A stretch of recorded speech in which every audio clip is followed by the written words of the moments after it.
पशुओं को मिलेगा प्यार और मिल्को मोर पशु आहार तो दूध बहेगा, मुनाफा बढ़ेगा। मिल्को मोर पशु आहार। खुदी को आजमाया है तो ये अंदाज आया। तुम में भी मैं हूं शुद्ध प्लस पान मसाला। इको प्लस का नया आविष्कार eco plus hexa power TMT इसकी प्रीमियम क्वालिटी व उन्नत जंग रोधक क्षमता दे बेजोड़ मजबूती।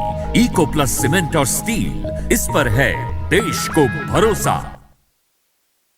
लोकमंच न्यूज और मैं हूं आपके साथ सत्यम गौर। तीसरे चरण में 16 जिले के 59 विधानसभा सीटों में चुनाव होना है और तीसरे चरण को लेकर जो शोर था, जो प्रचार था, वो अब थम गया है क्योंकि कल चुनाव होना है। तीसरे चरण को लेकर शुक्रवार शाम 6 बजे चुनाव प्रचार का शोर थम गया है और आज से बूथ के लिए पोलिंग पार्टियां रवाना हो रही हैं। लेकिन शुक्रवार शाम को प्रचार बंद होने के साथ ही चुनाव प्रचार गाड़ियां भी जहां की तहां थम गई हैं और प्रचार थमने के साथ ही अब प्रत्याशी सिर्फ 3 गाड़ियों के साथ ही चल सकेंगे। वहीं ज्यादातर प्रत्याशी बूथ एजेंट की नियुक्ति को लेकर मंथन में जुटे हुए हैं। प्रत्याशियों को 3 गाड़ियों के साथ ही मूवमेंट की मंजूरी दी गई है और इसमें एक प्रत्याशी एजेंट और पार्टी के नाम पर एक गाड़ी शामिल हैं। लेकिन कोई भी प्रत्याशी ऑफलाइन प्रचार नहीं कर सकता। अगर ऐसा करता पाया गया तो उसके खिलाफ कार्रवाई भी की जाएगी। और ये जो तीसरा चरण है, इसमें 16 जिले आ रहे हैं और इसमें कानपुर देहात, कानपुर नगर, औरैया, जालौन, ये सभी जिले शामिल हैं। 59 सीटों पर मतदान होना है और आज का दिन यानी कि उल्टा गिनती भी हम कह सकते हैं शुरू हो गई है। कल 20 तारीख से यानी कि चुनाव होना है तीसरे चरण का, जिसको लेकर जो प्रत्याशी हैं उनकी साख दांव पर लगी हुई है।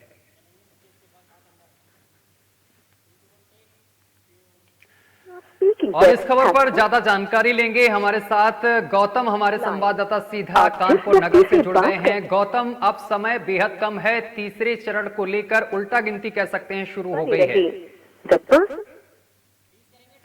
तो अभी संपर्क नहीं सध पा रहा है, संपर्क साधने की कोशिश करेंगे। लेकिन हम तीसरे चरण की बात कर रहे हैं जिसमें 16 जिलों की 59 विधानसभा सीटों पर चुनाव होना है।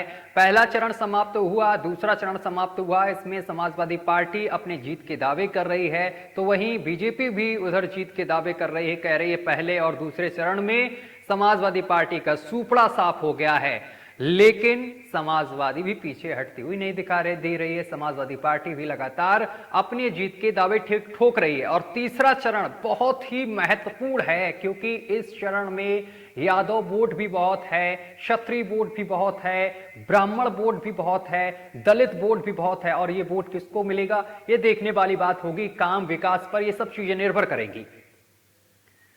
तो तीसरे चरण को लेकर मतदान होना है, प्रचार थम गया है, गाड़ियां जहां की तहां रुक गई हैं। चुनाव प्रचार की 3 गाड़ियों की अनुमति दी गई है और ये हम तस्वीरें आपको दूसरे चरण की दिखा रहे हैं।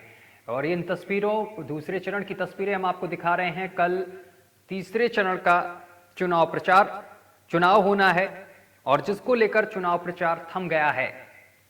सभी पार्टियां जीत के अपने अपने दावे कर रही हैं, लेकिन इसका सही परिणाम जो है वो 10 मार्च को आएगा। उसमें पता चलेगा कौन विजयी हुआ और कौन पराजय हुआ उत्तर प्रदेश में।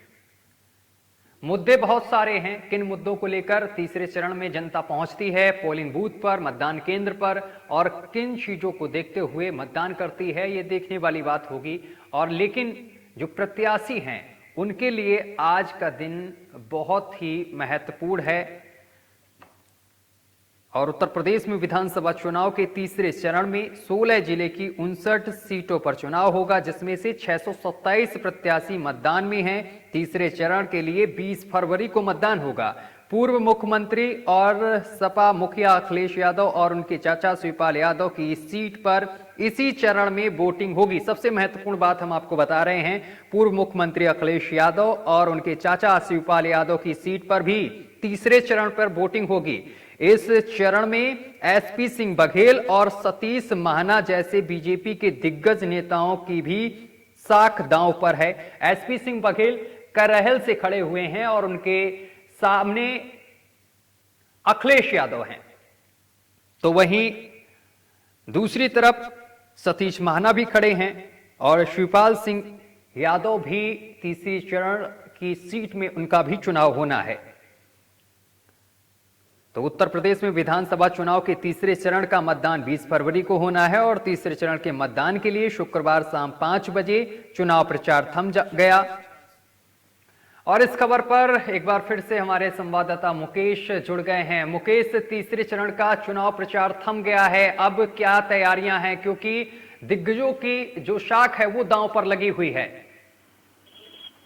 आपको बता दें कि कल जो है शाम को 6 बजे से चुनाव प्रचार जो होता था बंद हो गए। आज जो है क्या नाम है कानपुर की 10 विधानसभा सीटों में 1417 मतदान केंद्र बनाए गए हैं, जिनमें 3714 पोलिंग बूथ बनाए गए। आपको साथ में बता दें कि 35,01,135 मतदाता वोटिंग करेंगे और ये बता दें साथ में कि यही मतदाता जो आने वाले जो फ्यूचर में भविष्य में जो नेता है उनका वो तय करेंगे कि किसको विधानसभा पहुंचाना है, किसकी सरकार बनवानी है। जी मुकेश, इसके साथ ही क्या तैयारियां देखने को मिल रही हैं? पोलिंग पार्टियां रवाना हो गई हैं मतदान केंद्रों के लिए। जी बिल्कुल, कि पोलिंग आप कहें सुरक्षा व्यवस्था कड़ी है, हर जगह सुरक्षा व्यवस्था है, चाहे डीएम हो, चाहे एसपी हो, चाहे कमिश्नर हो, सारे जितने भी आला अधिकारी हैं सब मौके पर है और सब गाड़ियों से कड़ी सुरक्षा लेकर के सारी पोलिंग बूथों पे ईवीएम मशीन पहुंचा जा रही है। जी इसके साथ ही गौतम, एक चीज और यहां पर साफ कर दी गई है, जो प्रचार वाहन थे वो जगह जगह थम गए हैं, जहां भी हैं वो वहीं पर रोक दिए गए हैं और प्रत्याशी के लिए 3 गाड़ियों की अनुमति दी गई है, जिसमें भी निर्धारित किया गया एजेंट रहेगा और गाड़ी प्रत्याशी के नाम होनी चाहिए। इन सब चीजों को लेकर गाइडलाइंस जारी की गई हैं। अगर इसका उल्लंघन कोई करता हुआ प्रत्याशी पाया गया तो उसके खिलाफ किस तरीके की कार्रवाई देखने को मिलेगी? जी बिल्कुल, आपको बता दें कि अगर कोई उल्लंघन करता है तो बिल्कुल जो है मतदान जो आपके जो पूर्व है करेंगे, चुनाव प्रचार चुनाव आयोग है वो बिल्कुल उनके लिए खिलाफ कार्रवाई करेगा और उसमें कहीं ना कहीं उनमें जो बड़ा जो है तो उनके लिए जो नुकसानदायक हो सकता है। अगर उसमें जो है आप पाए जाते हैं दोषी तो आप एक गाड़ी से ज्यादा आप ले जा सकते हैं। बिल्कुल।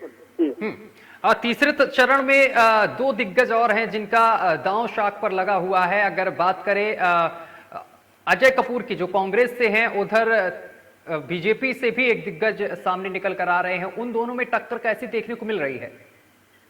बिल्कुल, आपको बता दें कि जो अजय कपूर जो कांग्रेस के प्रत्याशी हैं और आपके महेश त्रिवेदी जो वर्तमान में भी समय विधायक है और अगर इस बार की जो फाइट होनी है वो देखने लायक होगी। लेकिन साथ साथ हम आपको बता दें, हम पहले भी बता चुके हैं कि जो ब्राह्मण वोट है वो कहीं ना कहीं जो महेश त्रिवेदी के पक्ष में पूरा खड़ा होगा और उससे ज्यादा कल मुख्यमंत्री भी आए थे, उससे भी कहीं ना कहीं बहुत ही बेनिफिट मिलेगा और वोट को लेकर के उन्होंने आग्रह किया था और बिल्कुल इनको कहने का एक लाभदायक हो सकता है। मुकेश, कानपुर में बड़े बड़े दिग्गज और स्टार प्रचारक बीजेपी की तरफ से आए, राजनाथ सिंह पहुंचे, अमित शाह पहुंचे और खुद सीएम योगी आदित्यनाथ पहुंचे, जनसभाएं की और प्रत्याशियों के लिए वोट की अपील की। लेकिन शीशमऊ जो विधानसभा है, क्या इस बार इस पर बीजेपी का कब्जा हो पाएगा? बिल्कुल, आपको बता दें शीशमऊ जो विधानसभा है उसमें जो यशवंत सोलंकी वर्तमान में जो विधायक है, उससे पहले इनके पिताजी भी विधायक थे, इस बार भी उनके जो बेटे हैं यशवंत सोलंकी भी कहीं हुआ है। आपको बता दें कि वहाँ जो क्षेत्र है उस क्षेत्र में मुस्लिम वोट ज्यादा है, वोटर ज्यादा है और कहीं ना कहीं वो उनको जो जमीनी से जुड़ा मानते हैं, क्योंकि एक उनका चेहरा यशवंत सोलंकी जो विधायक है उनको नहीं मानता, लेकिन उसको जो पिताजी थे इरफान थे, तो उनको जो है उनको चेहरा देख करके इनका जो लोग सपोर्ट करते हैं और उनको विधायक बनाते हैं। अब ये तो आने वाला समय बताएगा 10 मार्च को कि आखिर अब वो विधानसभा पहुंचता है। गौतम, कल वोटिंग होनी है। अगर केंद्रों की बात की जाए, मतदान केंद्रों की, तो वहां पर सुरक्षा व्यवस्था किस तरीके की देखने को मिल रही है कि कोई अराजक तत्व किसी भी तरीके की यहां पर नुकसान ना पहुंचाए मतदाताओं को, उसको देखते हुए किस तरीके की सुरक्षा व्यवस्था देखने को मिल रही कानपुर नगर में? बिल्कुल, कल आपको बता दें कि सत्यम जी की कल वोटिंग होनी है, जिसको लेकर के क्या नाम है पूरा हो चुका है, पुलिस पूरा महकमा जितना होता है सब पूरा आ चुका है और सबसे कच्चे पे पूरा पहरा लगा हुआ है और साथ में जो है क्या नाम है डॉग स्क्वाड भी है, सब है कि कहीं ना कहीं किसी का अजोतक जो है कुछ कर न सके। अगर बाईचांस करता है तो उसके लिए वो तैयार भी रहेगा, क्योंकि उनके कड़क बिल्कुल आगे साफ चुके हैं। बिल्कुल गौतम, अगर कानपुर नगर के मतदाताओं की बात की जाए तो उनके अंदर क्या चल रहा है? बीजेपी या परिवर्तन या फिर समाजवादी पार्टी, किसके पक्ष में है जनता?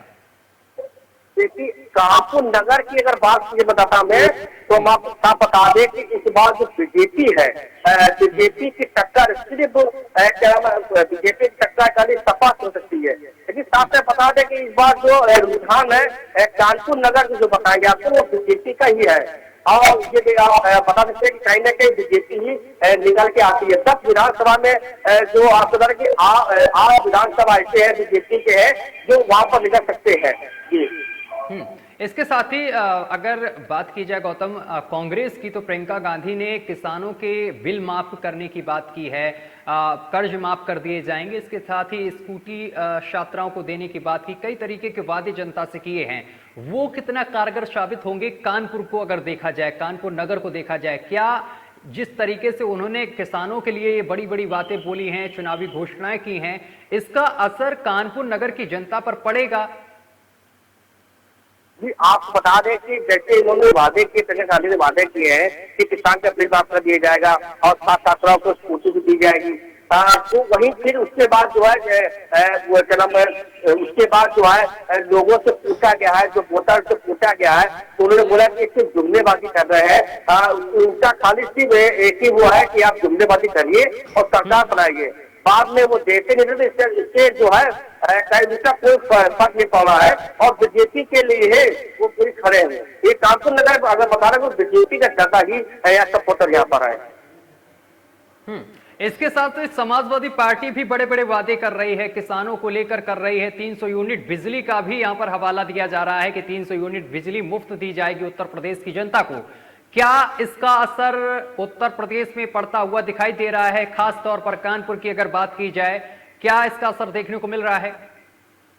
बिल्कुल, आपको मैं दोबारा फिर मैं कहना चाह रहा हूँ कि जो जनता से जो बात की गई है, जनता ने उन्होंने साफ साफ तौर से बोल दिया है कि जो वादे किए जा रहे हैं, बिजली मुफ्त दी जाने की बात की जा रही है, लेकिन सब जो जुम्मेवारी की जा रही है वो उस जनता जो के बचाव में नहीं आ रही है। अगर आपको कानपुर नगर की बात की जाए तो जी, और इसके साथ ही अगर गौतम कानपुर नगर की बात की जाए तो इस बार मुद्दे क्या हैं कानपुर में? क्योंकि रोजगार तो एक अहम मुद्दा माना जा रहा है, लेकिन इसके साथ साथ और क्या मुद्दे हैं? कानपुर वासियों को क्या तकलीफें हैं? इस बार किन चीजों को देखते हुए वो वोट करने पहुंच रहे हैं?